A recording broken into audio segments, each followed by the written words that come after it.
이제 이곳에서 다음 주까지 예배 드리면, 그러면 우리 새 예배 처소에서 식구들 모두 예배 드릴 수 있을 것 같습니다.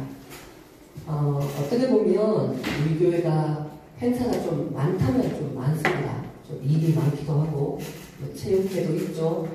또 카페도 창업하죠. 또 이전하고 청소년들, 또 초등학생들, 대학생들 진로나 신앙에 대해서 또 우리가 멘토링도 하고 좀 일이 없지는 않은 교회입니다.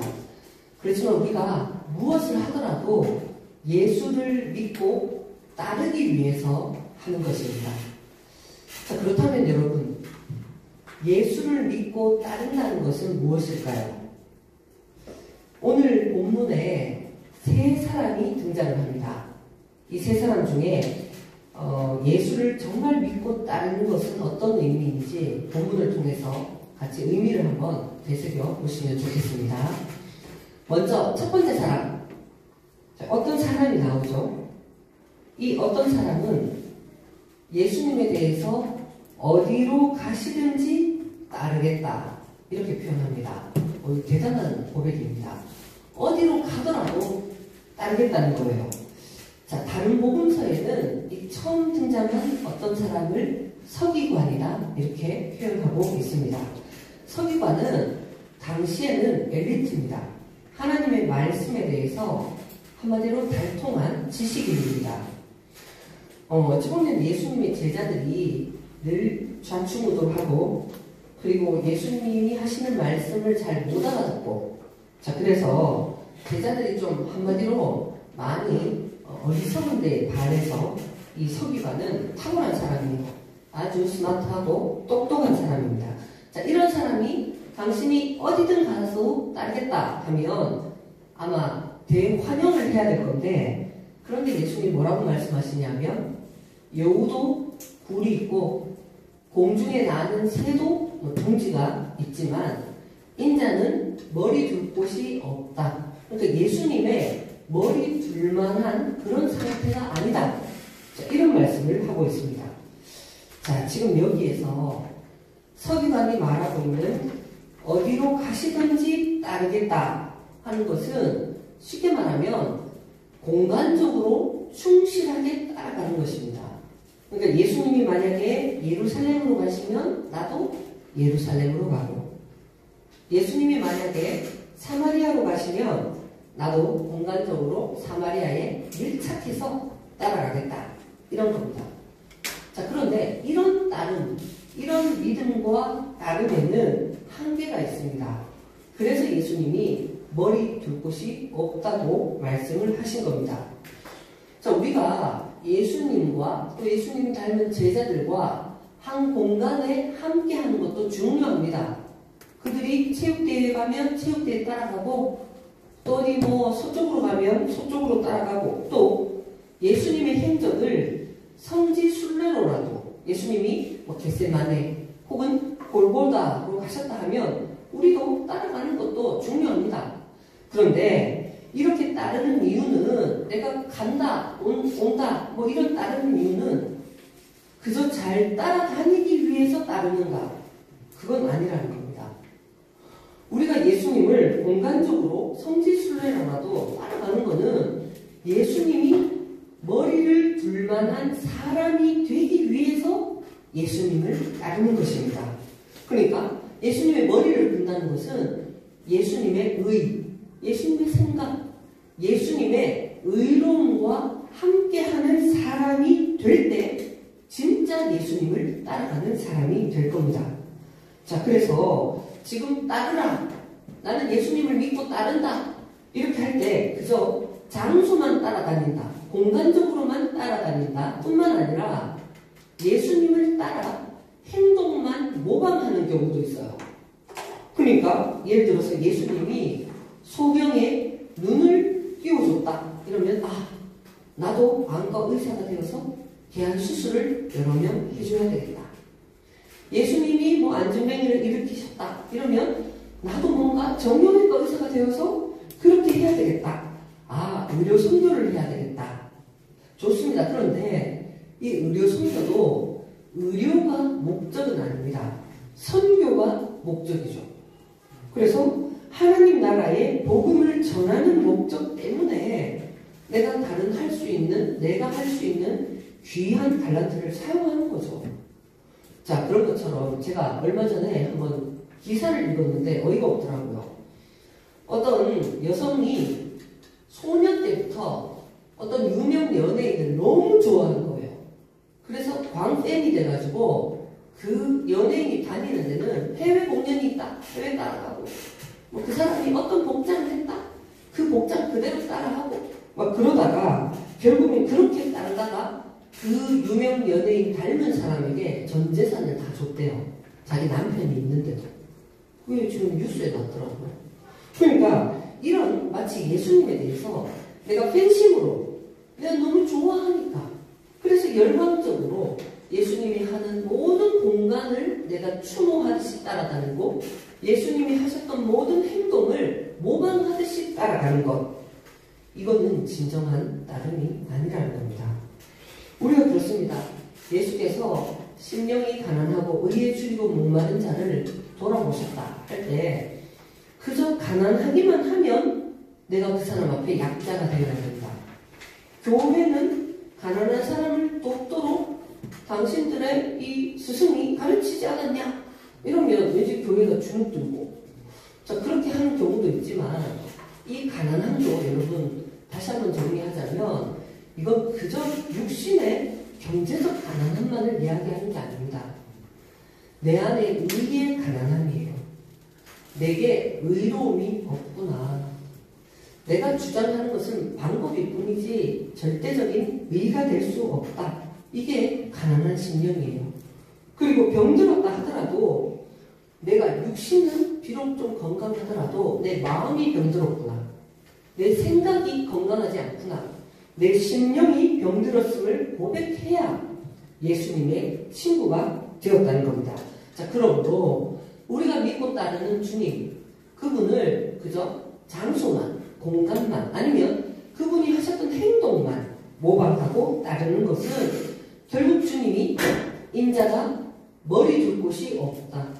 인자의 그 의와 계획을 함께 공유할 만한 상태의 사람이 아니다. 이런 답을 들을 것입니다. 그리고 두 번째, 또 주님 앞에 어떤 사람이 나타났어요. 이번에는 예수님이 먼저 청을 합니다. 나를 따르라. 자, 그랬더니 그 사람이 지금 따르긴 따르는데 먼저는 내 부친을 장사 지내고 따르겠습니다. 분명히 주님을 따르지만 내 아버지가 돌아가셔서 장례를 지내고 따르겠습니다. 자, 그랬더니 예수님 유명한 말씀을 하시죠. 죽은 자를 장사케 하고 너는 나를 따르라. 자, 지금 장례가 이게 말이 안 됩니다. 죽은 사람이 본인의 장례를 어떻게 치릅니까? 자, 그런데 이 장례라는 것은 한 인생의 마지막이에요. 한 사람이 살다가 마지막에 마무리 짓는 그 끝에 어떤 의식과 그 해나는 것입니다. 우리가 누구라도 참 한 인생을 보면 그 인생에 대해서 한마디로 결론 짓기는 어려울 수 있습니다. 그러니까 돌아가신 고인, 뭐 정말 보고 싶은 가족 생각할 때에 너무 감사한 것도 있고 또 미안한 것도 있고 또 어찌 보면 애처롭기도 하고 측은지심이 생겨요. 어떤 인생이라도 그 인생이 정말 열정을 다하다가 마지막 순간이 되면 정말 시원한 마음이 생긴다는 겁니다. 그러면 그 사람이 죽었을 때 그 인생을 기리는 마음이 누구에나 있고 또 뭔가 소원을 들어주듯이 마지막 가는 길은 얘를 다 하고 싶은 마음이 누구에게나 자연스럽게 든다는 겁니다. 그러다 보니까 특별히 장례에 대해서 절차가 계속 보충되는 게 많습니다. 그러니까 이 장례를 어떻게 할 것인가 계속 절차가 생기는 거죠. 그래서 현대인들이 그 장례 절차에 대해서 또 핵가족이고 이러다 보니까 잘 모르니까 신종 직업군이 한 10여 년 전부터 생겼어요. 장례 지도사라고. 그래서 그 사람들이 뭐 이쪽으로 서세요. 여기에 뭐 어떻게 드세요. 각도를 어떻게 하시고 걸으세요. 뭐 이렇게 하면 막 좀 걷습니다. 자, 그렇게 절차가 계속 생깁니다. 우리 교회 안에도 이제 사람이 돌아가시면 하나님의 부름을 이루면 절차가 있죠. 제일 먼저는 어떤 예배를 드립니까? 유가족으로부터 이제 하나님의 부르심을 입었습니다 하면 얼른 이제 함께 위로할 수 있는 가족 또 교우들 목회자가 가서 임종 예배를 드리죠. 그리고 또 장례를 준비하면서 위로 예배를 보통 드립니다. 그러고 나서 우리 이제 시신을 관에 넣고 난 다음에 입관 예배를 드리죠. 그리고 보통 3일이나 뭐 길게는 5일 장례를 치르고 나면 이제 장지로 떠나기 전에 무슨 예배를 드리죠? 발인 예배 드리죠. 그리고 거기에 이제 뭐 화장을 하기도 하고 또 땅에 묻기도 하고 자 이렇게 할 때 여기 이제 하관 예배도 드리고 자 그리고 나서도 추도 예배도 드립니다. 이런 어떤 절차들이 있습니다. 여기에 대해서 지금 예수님 말씀을 그대로 적용해서 죽은 자를 장사케 한다. 그래서 나는 장례식도 절대 가지 않는다. 이렇게 하라는 말씀이 아닙니다. 저도 갑니다. 꼭 갑니다. 특히 장례는 웬만하면 꼭 가고 싶어요. 그렇게 가서 가족분들도 위로하고 그리고 먼저 하나님께로 부름을 받은 분도 다시 추모하고 그리고 삶의 진짜 이유가 뭘까? 그리고 나는 어떤 교훈을 얻어야 될까? 여기에 대해서 함께 지혜를 나누는 시간으로 저도 장례는 꼭 갑니다. 자, 지금 죽은 자를 장사케 하라. 이 말씀 안에는 이런 인생에 속한 절차 자체에 큰 의미와 비중을 둔 그런 사람들에 대한 말씀이에요. 이게 무슨 말이냐 하면 인생에 있어서 육신의 삶이 전부다. 이렇게 생각하는 사람. 그러니까 육신에 죽으면 끝이다. 이렇게 생각하는 사람이 있습니다. 그러면은 얼마나 이 죽음이나 인생 하나하나가 소중하고 애달플까요? 인생이 한번 살다 한번 죽으면 끝이다. 이렇게만 생각하면 삶의 순간순간에 의미 부여할 게 굉장히 많아집니다. 그렇죠? 사람이 그냥 육신의 삶이 전부면 태어날 때도 얼마나 귀하겠어요.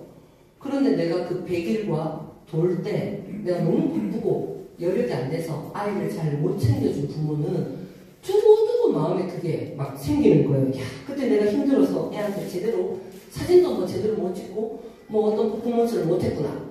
자, 그러고 나서 아이가 유치원 가고 또 뭐 초등학교 가면 야, 이게 일생의 전부다.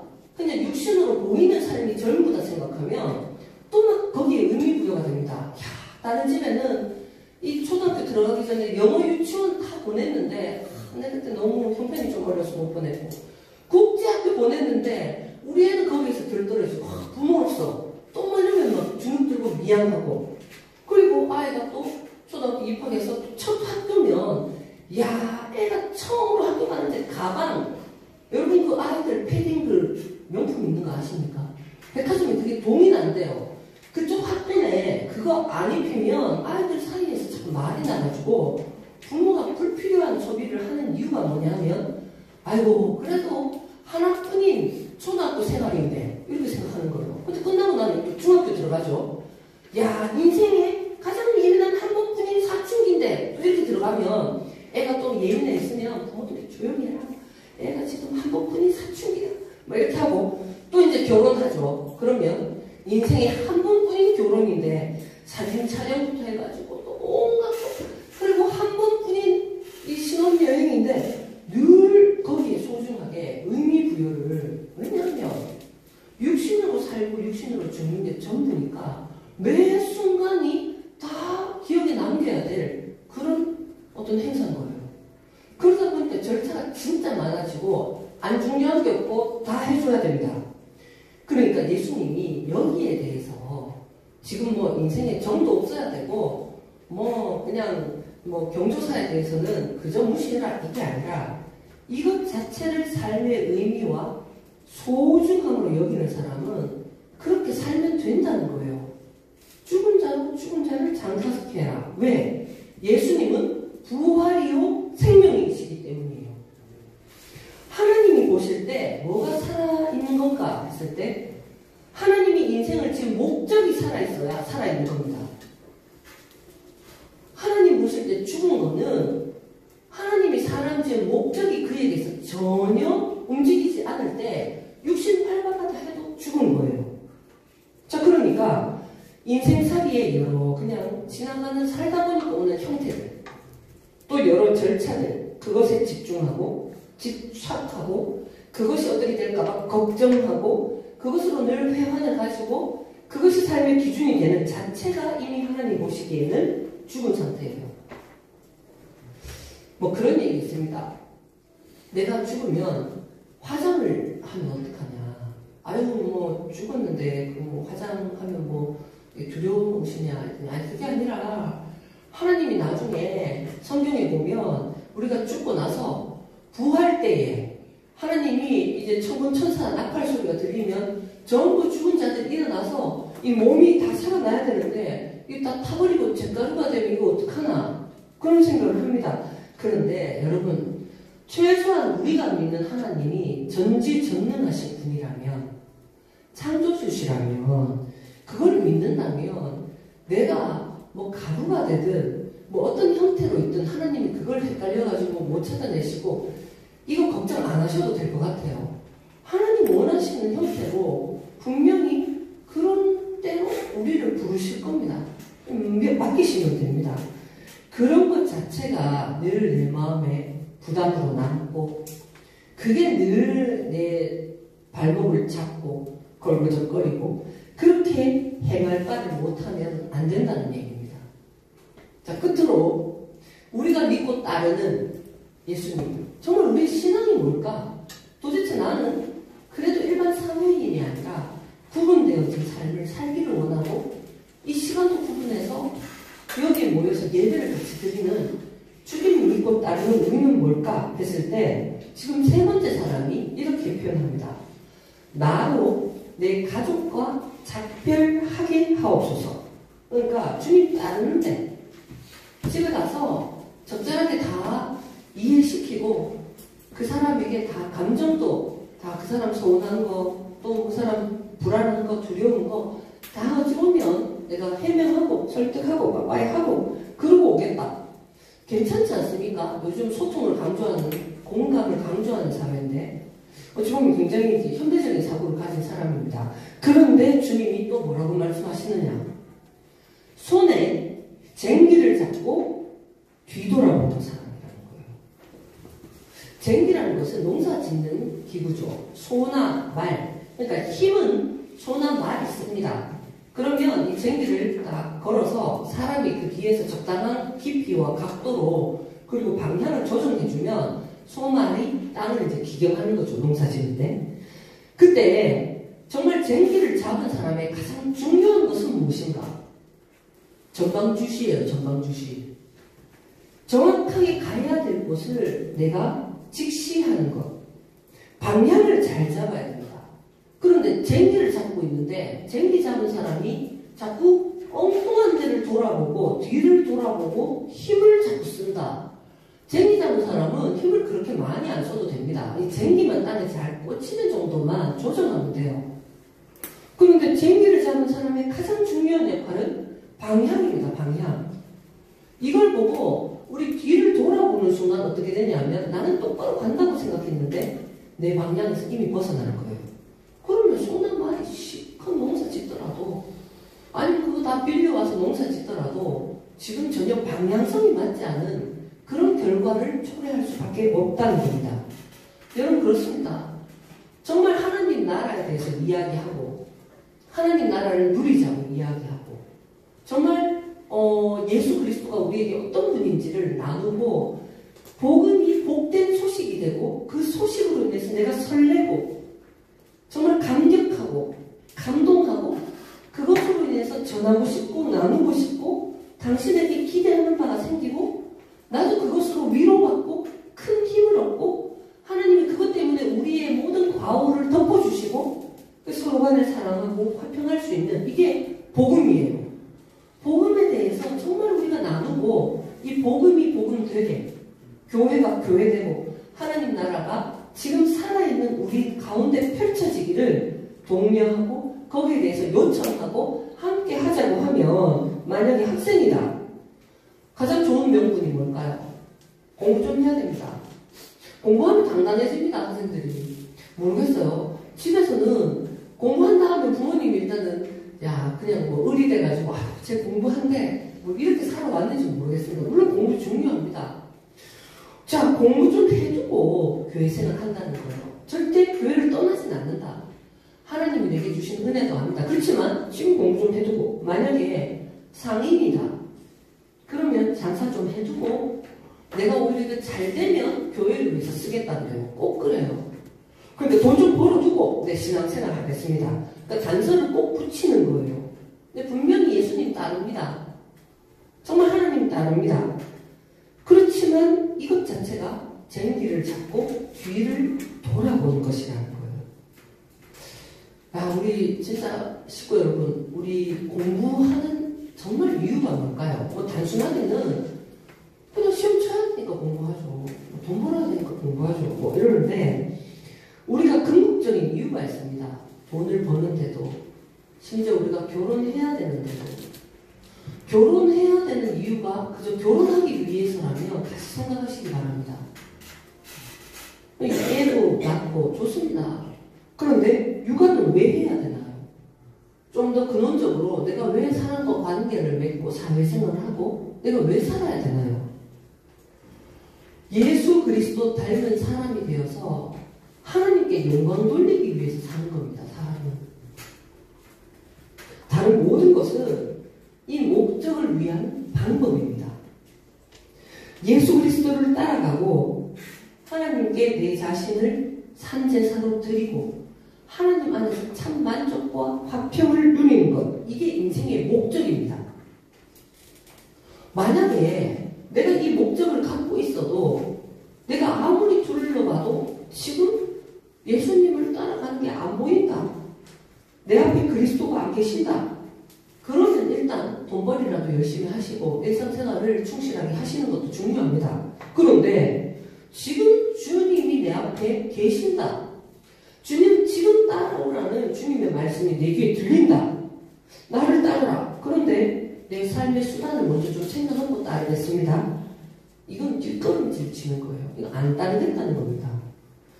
그래서 정말 다시 한번 원론적이지만 내가 왜 사나? 여기에 대해서부터 고민을 하셔야 됩니다. 이게 정말 내게서 정리가 안 되면 마치 이렇게 계속 순환되는 오류에 돌림 노래 하다가 끝날 거예요. 그냥 인생이. 뭐 이래서 이것도 해야 되고 뭐 그걸 안 하겠다는 건 아니지만 뭐 그거 되면 저거 하고 그런데 뭐 저게 저래서 그걸 못 하겠고 그래서 뭐 교회는 다니는데 뭐 언젠가 하나님 뜻 앞에 서야 되고 늘 이거 생각 정리 안 하고 지금 신앙생활 하는 거예요. 하나님의 의를 가진 자가 되고 그것으로 하나님께 영광 돌리는 것이 우리 인생의 유일한 목적입니다. 목적을 앞서는 수단은 있을 수 없습니다. 지금 주님을 따라야 됩니다. 그러면 이제 뭐 설교 마치겠습니다. 주님이 어디 계시냐? 사도 바울은 교회는 주님의 몸이라는 거예요. 모든 교회가 주님의 몸이냐? 그렇게 생각하지 않습니다. 주님의 몸으로 거룩하게 세워져야 돼요. 한 인생도 태어나기만 하면 그냥 사람 노릇을 막 하는 게 아니잖아요. 아이도 양육받아서 성장하고 성숙해야. 그래서 정말 성숙한 사람이냐 아니면 갓 태어난 아이냐 이건 같은 사람이라 하더라도 그 격차는 엄청납니다. 교회도 마찬가지입니다. 저는 우리 신촌평강교회가 수많은 한국에 교회가 있지만 왜 또 개척하느냐? 굳이 거룩한 교회가 세워지기를 갈망하는 사람들이 모여서 교회를 세웠다고 생각합니다. 그러면 교회가 어떻게 세워지느냐? 그냥 목회자가 잘해야 되죠. 그리고 성도 여러분들도 정말 예수님을 열심히 따라야 되죠. 그런데 방향이 분명합니다. 쟁기를 잡고 뒤를 돌아보는 게 아니라 내가 이 교회가 정말 주님의 몸으로 화하여지기까지 내가 여기에 목적을 두고 신앙생활이 내 여러 취미활동 중에 하나거나 내 고달픈 삶의 그저 위로처가 되어지는 게 아니라 여기가 목적이라는 겁니다. 그렇게 되어질 때에 교회는 잘 되어야지 잘 되라 하지 않더라도 저절로 영광스러운 몸으로 성령께서 변화시키실 겁니다. 그래서 내가 지금 하나님께서 교회를 통해서 하시는 메시지, 교회의 방향을 어디로 지금 정하고 계시는지를 내가 긴밀하게 관찰하고 또 물어보고, 그리고 내가 거기에 따르는 사람이 될 때에 교회가 내 입장을 따라주고 나를 변호하는 것이 아니라 내가 주님의 몸을 따라갈 수 있는 사람이 되고, 그리고 교회가 나의 목적이 되어질 때에 우리가 영광스럽게 주님을 믿고 따르는 결과가 저절로 주어질 것입니다.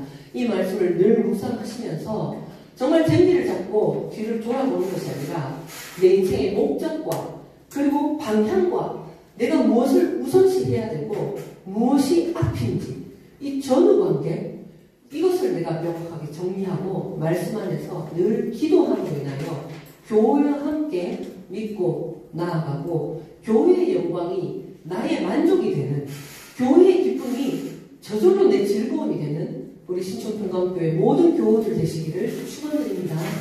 함께 기도드리겠습니다. 하나님 감사합니다. 쟁기를 잡고 뒤를 돌아보는 자가 되지 않도록 도와주시옵소서. 예수 그리스도의 이름으로 기도드립니다. 아멘.